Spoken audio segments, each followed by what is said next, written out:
Bonjour tout le monde, bienvenue à une autre vidéo de peinture acrylique. Cette fois, comme je vous avais dit à l'autre vidéo que nous avons fait, on va encore mettre des brillants.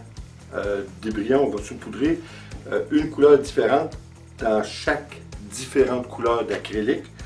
Cette fois par contre, on va ajouter, je vous avais dit que je pourrais ajouter du Floetrol. Évidemment, on sait bien que c'est toujours comme ça, j'en ai pas trouvé. Fait que là, je me ramasse comme plusieurs d'entre vous.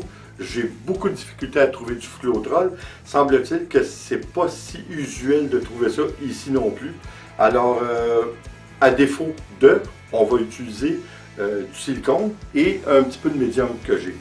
Alors, on va voir ce que ça donne. C'est sûr que la dernière toile qu'on a fait, que vous allez voir ici, c'est bien.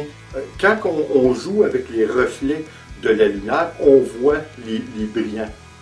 C'est le fun, c'est très bien, sauf que je pense que j'ai pas mis assez de brillants. Alors, ce qu'on va faire en plus d'ajouter du médium et du silicone, on ne se gênera pas, on va en mettre des brillants, on va voir ce que ça donne. Ça peut pas être pire. Hein? Fait que, comme d'habitude, de l'eau, notre mélange. Cette fois, comme je vous avais déjà dit, pour faire ça, j'aime autant qu'il soit un petit peu plus épais. Fait qu'on va y aller à la consistance qui se rapproche plus du yogourt que du lait, hein, ou du yogourt liquide si on veut. Alors on va faire ça, on va ajouter, comme je vous dis, de l'eau, le médium, et du silicone, mais on va mettre très peu de silicone, parce que oui, on veut que ça donne des cellules, mais j'ai bien hâte de voir ce que ça va faire, les cellules avec les brillants. Est-ce que les brillants vont se séparer pour suivre les extrémités des cellules, ce que je crois qu'il va arriver, mais on ne sait jamais, hein, c'est toujours un petit peu imprévisible. Comme on dit, ça dépend de la qualité de l'acrylique, de la qualité de l'eau, etc., etc. Alors, on va voir ce que ça donne, on y va immédiatement.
Et voilà, terminé.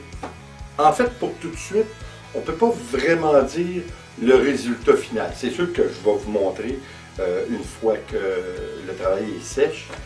Mais je peux vous dire que à chaque seconde et minute qui passe, les cellules prennent des formes encore plus détaillées. C'est vraiment intéressant, étant donné que pour l'instant, au moment que je vous parle, est encore assez mouillée, elle n'est vraiment pas sèche. Alors c'est dur de savoir si on va avoir un reflet avec les brillants qu'on a mis. J'imagine que oui, parce que cette fois-ci, comme vous avez vu, on n'a mis pas à peu près. Encore une fois, je tiens à vous rappeler que quand on met le silicone, surtout un silicone pour les modèles réduits, alors c'est plus, je pense qu'il y a plus de produit qui est fort dedans. Alors il ne faut vraiment pas en mettre trop. J'ai mis seulement qu'une goutte, peut-être une goutte et demie, là, mais on essaie de s'en tenir à une goutte pour la quantité qu'on avait. Encore une fois, on a essayé de faire notre mélange un petit peu plus épais. Et puis on a mis de l'eau et puis un petit peu de médium. Mais comme vous avez vu, on n'a vraiment pas mis beaucoup de médium. Alors je pense que ça se calcule en 1/8 environ de notre quantité d'acrylique. Alors c'est vraiment pas beaucoup. Je vous le dis, là, je suis vraiment satisfait du résultat. Différemment par contre que la fois précédente. La fois précédente, on dirait que ça ressemblait plutôt comme on avait dit, un arbre, une tranche d'arbre, avec le veinage du bois puis tout ça. Là, cette fois-ci, c'est vraiment un abstrait, c'est vraiment, vous pouvez voir mille et une choses à l'intérieur. Alors, je pense que c'est intéressant. Comme je vous dis, là, je vous parle, puis les cellules prennent forme, c'est vraiment intéressant. Ça va faire un beau travail. J'ai vraiment hâte de voir une fois séché au complet. Alors, je pense qu'encore une fois, on a fait quelque chose d'intéressant. C'est une belle expérience, puis c'est un très, très beau résultat. Alors, j'espère que vous allez l'essayer. Encore une fois, il ne faut pas avoir peur, il faut y aller. Et puis, c'est comme ça qu'on apprend, c'est comme ça qu'on fait toutes sortes de découvertes intéressantes. Là-dessus, les amis, encore une fois, j'espère que vous allez vous abonner, laisser un commentaire et puis partager. Ça fait toujours plaisir. À la prochaine. Ciao.